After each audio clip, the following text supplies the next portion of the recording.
નમસ્કાર દર્શક મિત્રો, વૈભવ જોશી સમાચારમાં આપનું હાર્દિક સ્વાગત છે। આખરે ચૈતર વસાવાને મળ્યા જામીન। જી હા, ધારાસભ્ય ચૈતર વસાવાને આખરે જામીન મળ્યા છે।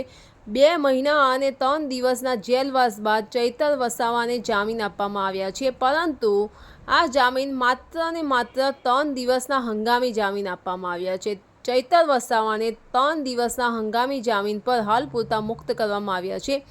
વિધાનસભાના ચોમાસુ સત્રમાં ભાગ લેવા માટે ચૈતર વસાવાને રાજપીપળા કોર્ટ દ્વારા 3 દિવસના હંગામી જામીન આપવામાં આવ્યા છે।